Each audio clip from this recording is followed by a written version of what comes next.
de contexto. Amigos, toda la ciudadanía continúa muy alerta al desenvolvimiento de los procesos de este caso Antipulpo, donde se encuentran detenidos 10 encartados, entre ellos 2 hermanos del presidente Danilo Medina, del expresidente. La Procuraduría Especializada de Persecución de la Corrupción Administrativa, el PEPCA, quienes depositaron la solicitud de medida de coerción en la Oficina Judicial de Servicios de Atención Permanente del Distrito Nacional, requirieron que el caso sea declarado complejo y además se ha dicho que existen posibilidades de que Alexis Medina no sea el jefe de estos actos, sino que haya alguien sobre él. Para analizar esta situación hemos invitado al abogado Amadeo Peralta, quien siempre nos explica este tipo de procesos jurídicos de una manera muy clara. Amadeo Peralta, bienvenido. Gracias, un placer para mí estar aquí con ustedes. Bueno, Amadeo, es una situación única, es una situación delicada la que vive el país. La ciudadanía había reclamado insistentemente cero corrupción, que los corruptos se señalaran. Esto aparentemente está pasando. No podemos decir que nadie es culpable hasta que no se pruebe, porque la presunción de inocencia es lo primero, pero lo importante es que se están investigando las cosas. Muchas preguntas rodean ahora mismo esta situación. Primero, si tenemos una justicia suficientemente justa para que este proceso se lleve a cabo con transparencia, ¿es esto posible en la República Dominicana? Anteriormente nos quejábamos que había jueces que se vendían, que había funcionarios que desvirtuaban las cosas. ¿Podrá ser este un juicio totalmente transparente? Por otra parte, también hay personas que, unos aplauden esta acción y otros dicen que ha habido malos tratos, que se debió haber hecho de manera distinta. Háblanos tú como abogado, con tu experiencia, de cómo crees que se está llevando a cabo este proceso tan pedido por la ciudadanía. Adelante, Amadeo. Sí. A partir de este proceso, todo el país va a vivir y va a saber la importancia que tiene haber tenido un nuevo Código Penal. ¿Por qué me refiero a eso? Todo el país está en la misma línea que necesita los corruptos presos, que los corruptos devuelvan el dinero que sustrajeron, que cada quien que pague ante los tribunales los actos que les sean imputables. Pero cuando menciono también el que el país va a ver la necesidad de que hubiésemos tenido un nuevo Código Penal, es porque ese nuevo Código Penal hubiese traído no solamente aumento de penas, hubiese traído también una configuración de nuevos delitos que los cuales le hubiesen sido aún más difícil a cualquier imputado de un acto de corrupción salirse con la suya. Una palabra que siempre debo mencionar, y es que ese nuevo Código Penal, de haber habido voluntad en el gobierno anterior de que fuera aprobado, hubiese traído el cúmulo de las penas. El cúmulo de las penas es una figura jurídica que se utiliza mucho, sobre todo en Estados Unidos, en donde por cada delito que se le atribuye a una persona tiene una pena diferente. Si a una persona lo acusan, por ejemplo, de corrupción y se lo demuestran, tiene una pena, pero si lo acusan de asociación de malhechores, tiene una pena adicional. Por cada delito que le comprueben, puede tener 10, 15 o 20 años. Ese nuevo Código Penal, inclusive, iba a traer un aumento de una sanción para un imputado de hasta 60 años de prisión, depende de los hechos que se le imputen. ¿Y por qué hago esta referencia? Porque precisamente por los actos de corrupción que se estarían llevando, la pena máxima a imponer a cualquier encartado que se le demuestre su culpabilidad, no va a pasar nunca de 20 años de prisión. Y es precisamente por la ley de lavado de activos, que es una ley que le va a dar muy duro a todo el que se vea envuelto en un acto de corrupción y en las imputaciones que ahí se hablan. Si no hubiese existido inclusive la ley de lavado de activos y estuvieran siendo juzgados por el viejo Código Penal, la intención del país, la intención de la nación se hubiese visto frustrada, porque por ejemplo, el Código Penal viejo, la pena máxima por una estafa agravada es de 2 años de prisión. Wow. Y lo primero que te recuerdo es que ese Código Penal le vamos a celebrar casi 130 años de vigencia. Sí. Ese Código Penal con el que van a ser juzgados es una traducción de los códigos napoleónicos. Con eso les motivo al país, le motivo a la clase jurídica, le motivo a los legisladores a que ese nuevo Código Penal sea aprobado, porque para los futuros casos de corrupción, República Dominicana necesita cambiar, necesita que sus instituciones estén fortalecidas, que un imputado no se burle del sistema. El propio Código Procesal Penal, inclusive, es un código muy garantista, también necesita ser revisado, pero revisado para la lucha en contra de la criminalidad. El propio hecho de que la ley de lavado de activos, inclusive, que es una ley nueva, haya recogido muchos tipos de actuaciones que se dan en el ámbito del lavado de activos proveniente de operaciones ilícitas, es algo que el país también debe saludar. ¿Por qué lo digo?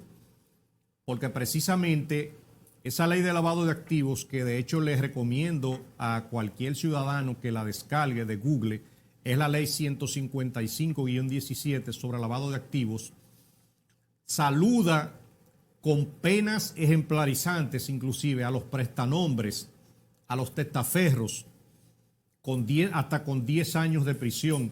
Si usted prestó su nombre para participar en el encubrimiento de un bien que proviene de una actividad ilícita, prepárese que la ley de lavado de activos le tiene 10 años garantizados, pero cuando usted también lo vinculen con asociación de malhechores y con otros delitos graves contenidos en la propia ley de lavado de activos, posiblemente la sanción que le espere sea de 20 años, siempre y cuando la justicia no solamente se lo compruebe, sino cuando las pruebas que citan en el expediente así lo determinen.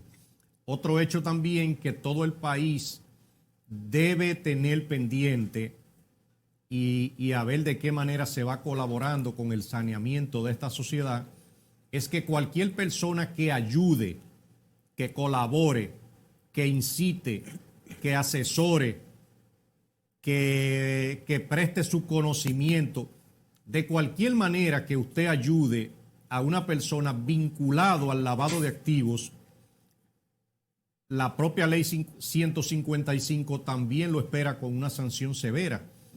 Y precisamente eso va dirigido, por ejemplo, hacia los auditores, hacia los contables, hacia los abogados, hacia los notarios. Esa ley inclusive creó sujetos obligados ante la ley que no pueden alegar desconocimiento de la misma.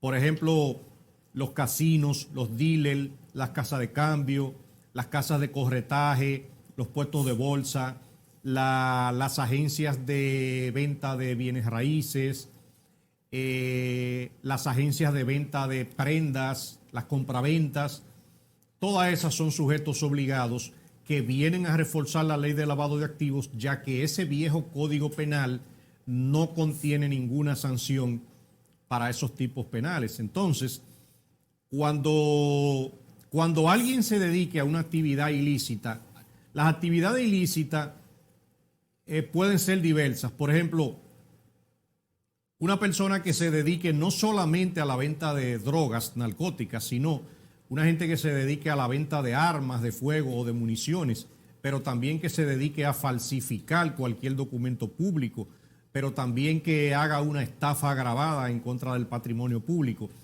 cualquiera de esas personas viola la ley de lavado de activos.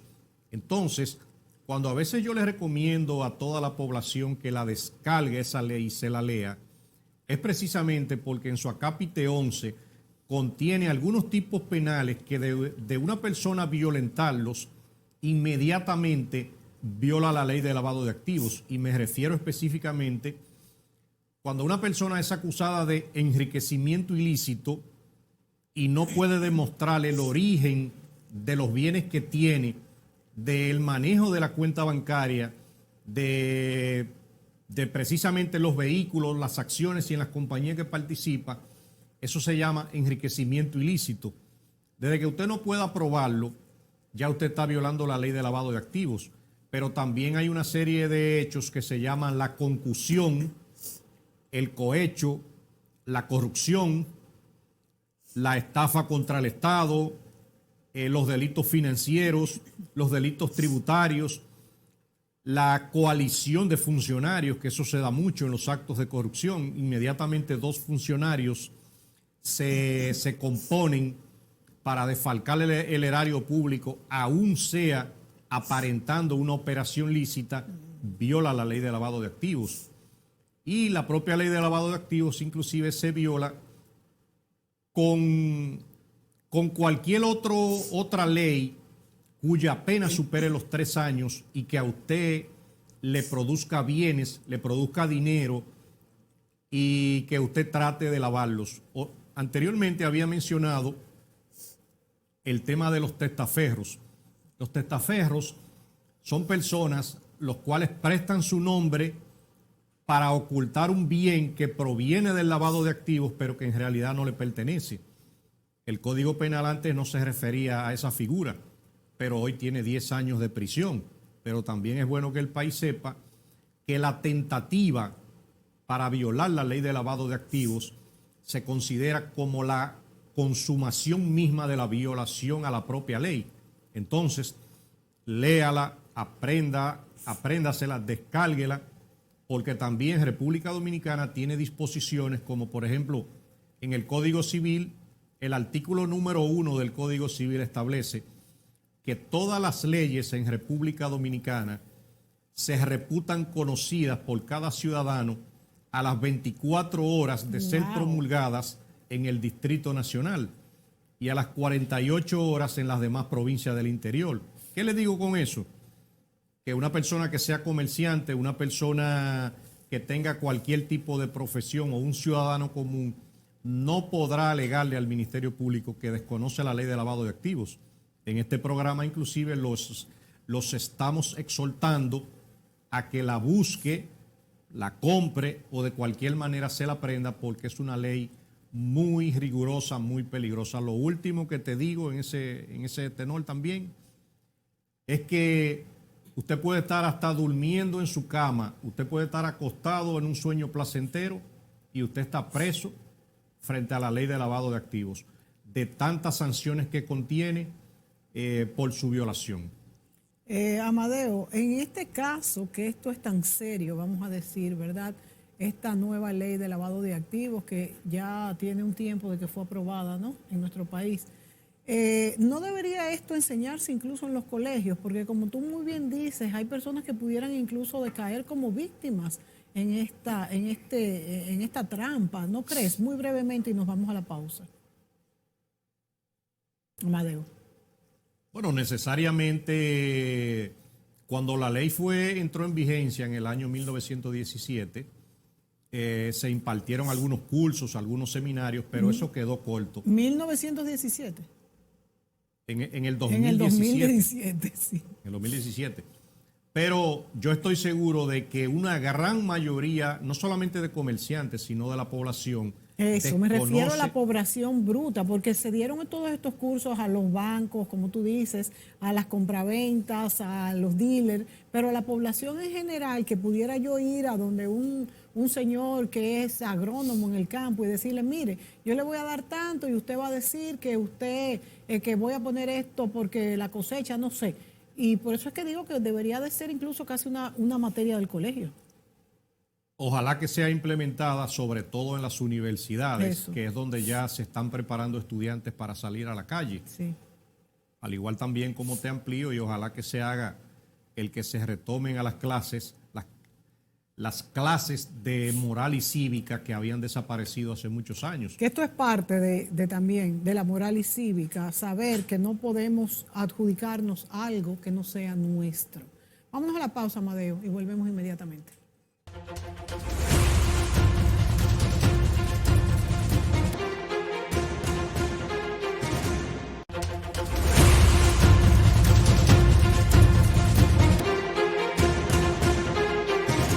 Amigos, ya hemos explicado en otras ocasiones en este programa el proceso desde la detención, medida de coerción, el proceso en sí, pero en este caso nuevo, este caso Antipulpo, tenemos aquí analizando este proceso al abogado Amadeo Peralta, quien se caracteriza por explicarnos estas cosas que a veces nos parecen complicadas de una manera muy pausada, como usted oye que es él. Y entonces yo te pregunto, Amadeo, estamos ahora después de la detención para imponer lo que es la medida de coerción, que pueden ser de distintas maneras. En este caso, se supone que podría ser prisión preventiva. Después, ya el juicio en sí, la imposición de penas. Háblame un poquito de cada fase y cuánto podría tomar, y a tu juicio, cómo se haría de una manera, vamos a decir, bien hecha, eficiente, efectiva es la palabra. Sí, la fase de medida de coerción, que es la fase ahora primaria para ese proceso, será una fase también muy difícil para los imputados. Ese es un caso que ameritaría que sea declarado complejo. ¿Qué quiere decir un caso complejo en una medida de coerción? El Ministerio Público le solicita al juez que conoce de la medida de coerción de que en razón de la alta cantidad de imputados que tiene este proceso, de las posibles personas a investigar, de la gran cantidad de informaciones que falta por procesar, de la multiplicidad de delitos que se están cometiendo por parte de cada uno de los imputados, se hace necesario que el caso sea declarado complejo, pero eso trae como finalidad de que los plazos se aumenten en beneficio del Ministerio Público. Y en vez de imponer una medida de coerción posiblemente de 12 meses de prisión preventiva, el juez estaría también en la obligación de dictar 18 meses de prisión preventiva. Que es lo máximo. Que es lo máximo en cuanto a una medida de coerción. Pero también el plazo para que el Ministerio Público deposite la acusación también se le amplía en virtud de la declaratoria de casos complejos. Hay, por ejemplo, situaciones en ese proceso en donde no todos los imputados cometieron los mismos delitos. El Ministerio Público en ese caso tendría que realizarle una imputación precisa de cargos a cada uno. Eso quiere decir qué hizo fulano de tal, cómo lo hizo, cómo desarrolló la actividad delictiva a la que el Ministerio Público le imputa y cuáles son las pruebas que se tienen. En virtud de las acusaciones que contendría ese expediente y que inicialmente van a entrar en la medida de coerción, ellos estarían enfrentados a hechos graves en contra del erario público. De ahí que inmediatamente el Ministerio Público haga hincapié en el peligro de fuga que representan los imputados, en la destrucción de pruebas y de evidencias y en la amenaza a testigos. Eso va a ser muy discutible porque precisamente el señor Alexis Medina, para bien o para mal, cometió lo que se podría decir un error procesal, que fue intentar salir del país, a lo mejor a un viaje de negocios, a lo mejor a un viaje familiar, pero eso le da pie al Ministerio Público para solicitarle al juez el peligro de fuga que representaba ese imputado, y por lo cual se vieron en la necesidad de solicitar medidas de coerción urgente. ¿En qué momento el imputado Alexis Medina intentó salir del país? Y si es cierto que otros funcionarios del gobierno que no han sido detenidos han tratado también de salir del país. Bueno, en el caso de Alexis Medina, ha sido el propio Ministerio Público quien mencionó que impidió su salida a través de una alerta migratoria. En cuanto a otros posibles investigados, también han sido las redes las que se han encargado de decir que X funcionario visitó 3 aeropuertos intentando salir y que por los 3 le fue impedido. De ahí a que eso sea un hecho seguro, yo mismo no te podría dar detalles de esa seguridad. Pero al final de cuentas, los imputados de este primer proceso, de esta primera fase, están en una situación difícil. Hay una presión social, hay una presión mediática y hay hechos graves que posiblemente comprometan su responsabilidad y de la cual, por más arraigo que intenten presentar, el Ministerio Público siempre va a tener la excusa legal de demostrar el peligro de fuga, dado la bonanza económica de muchos de ellos y también con el comportamiento delictivo que han presentado en el curso de las investigaciones. Cuando digo el comportamiento delictivo, me refiero a la imputación de los hechos graves que se le están imponiendo ahí. Alguien inclusive me hizo una pregunta de que hay personas que tienen cierta edad y que en virtud de esa edad no se le puede imponer medidas de coerción. Entonces yo les recuerdo a todo el país que hay una disposición en el Código Procesal Penal que cuando la posible pena a imponer a una persona que tenga 70 años o más y la posible pena a imponer sea menor de 4 años, no se le impone prisión preventiva. Pero también les recuerdo que los hechos que se imputan en este proceso, la pena a imponer es de 20 años de prisión. O sea que de esa facultad que permite la ley para que no le impongan medidas de coerción, se la pueden ahorrar, si quieren no la mencionen porque no va a tener ninguna validez. En cuanto al tema de la legalidad, de los apresamientos, de los allanamientos, también te puedo decir que visto las documentaciones que se han presentado, el Ministerio Público ha actuado dentro del marco de la ley y precisamente porque cada orden que ha sido llevada a cabo, incluyendo la solicitud de información confidencial y privilegiada, ha sido basada en una orden que ha dado el juez coordinador de los juzgados de instrucción y encargado especial en materia de lavado de activos. Pero de igual modo ellos fueron arrestados mediante orden de arresto, también mediante una orden de allanamiento y de confiscación de documentación. Tengo entendido también que esa orden había permitido el que pudieran ser arrestados en cualquier horario del día, que usualmente las horas de la madrugada siempre estarían permitidas para casos de narcotráfico. En este caso de lavado de activos sería la primera vez que el juez ordena y autoriza el que esos apresamientos sean realizados a cualquier hora. El hecho también que parte de la población manejó sobre el derecho a la dignidad y a la intimidad de uno de los imputados, también ha quedado evidenciado que lamentablemente se trata de un video filtrado por los propios familiares, ya que el Ministerio Público y la policía y las autoridades tienen prohibido por una disposición interna realizar grabaciones y publicarlas. Si esa grabación la hubiese realizado algún miembro del Ministerio Público o de la policía, al día de hoy hubiese sido sancionado porque hubiese violado esa disposición. De hecho, también salió a relucir el que al señor que era exministro de Salud Pública, también uno de los miembros que estaba ahí le permitió que se vistiera, pero hay un hecho que debo siempre recordarle y debo llamarle la atención también a todo el país para que lo sepa. Inmediatamente una persona entra en el momento de una situación de arresto, ya las autoridades deben tener control de esa persona. El primer ejemplo que usted se va a encontrar, y no va a tener mucha explicación, es que hay un exfuncionario que él se sentía señalado en actos de corrupción y simplemente él decidió suicidarse Sí. antes de que pudiera ser apresado. Entonces, ¿qué yo le digo con eso?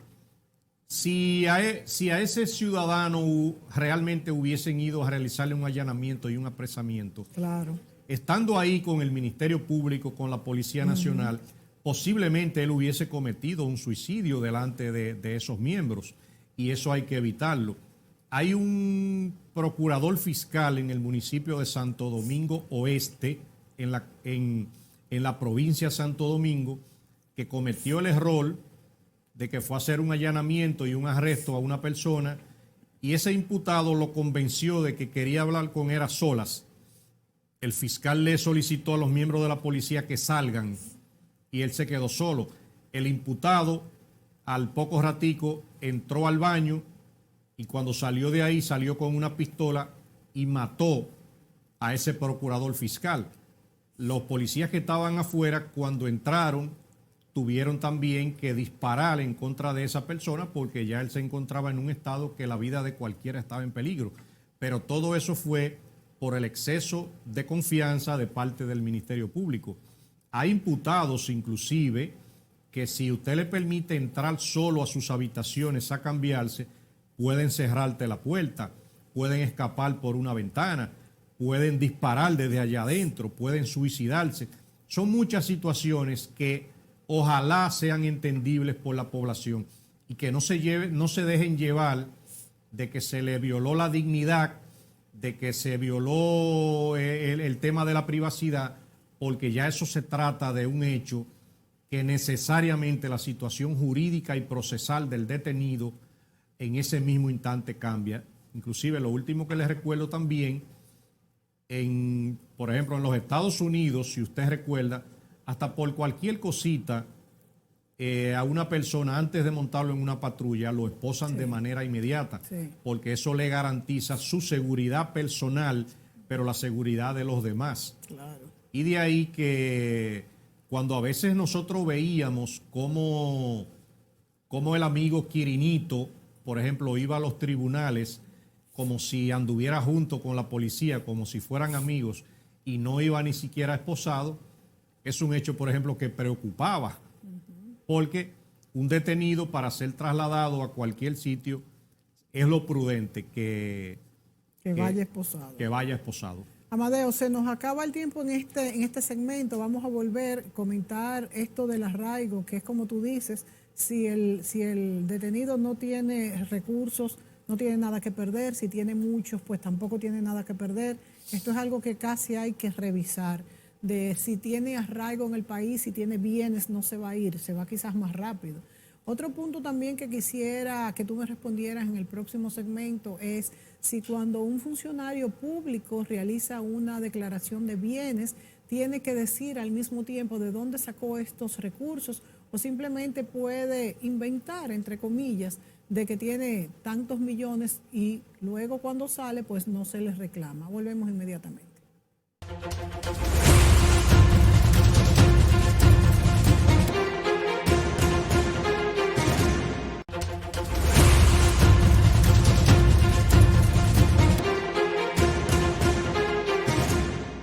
Amigos, rara vez cuando estoy con un abogado entiendo cada palabra que dice, cada concepto, entiendo todo. Y eso me pasa con Amadeo Peralta. Y miren que entrevisto muchos abogados. A veces tengo que decirle, ¿pero qué significa esto? ¿Pero qué es esto?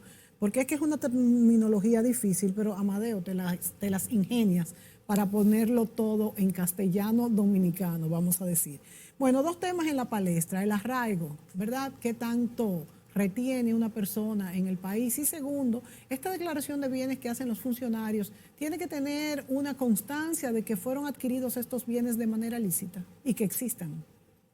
Sí, el tema del arraigo, para el que no sabe de derecho, es una facultad que tiene cada imputado de demostrarle al juez y al Ministerio Público que él posee suficientes bienes y suficientes situaciones que le van a obligar a permanecer en el proceso. Y el imputado ha de demostrar también el que no se va a sustraer porque él tiene una esposa, tiene una familia, tiene una empresa X, tiene un domicilio conocido, son varias situaciones en esa índole. Pero ¿qué sigue sucediendo? Un imputado de lavado de activos, al momento de presentar arraigo, cuando presenta que tiene tantas casas, tantas propiedades, tantos apartamentos, en ese momento entra en una trampa prácticamente, en un callejón sin salida, porque el Ministerio Público le dice, pero todos los bienes a los que tú te estás refiriendo se encuentran incautados, van a ser solicitados en decomiso. O sea, ¿cómo tú me estás presentando como arraigo los bienes que están incautados? Háblame de otros bienes. Y de ahí que las personas, por ejemplo, que posean a veces hasta yates, helicópteros, de una u otra manera aumentan su peligro de fuga frente a la justicia. La otra pregunta también del tema de las declaraciones juradas. La ley de declaración jurada de bienes inclusive le garantiza 10 años de prisión para muchos funcionarios que declaren algunos bienes o que oculten otros. Y esa ley sobre declaración jurada de patrimonio establece lo siguiente: solamente por una persona falsear la información que contiene el formulario de declaración jurada y se compruebe que falseó la información, tiene hasta 2 años de prisión.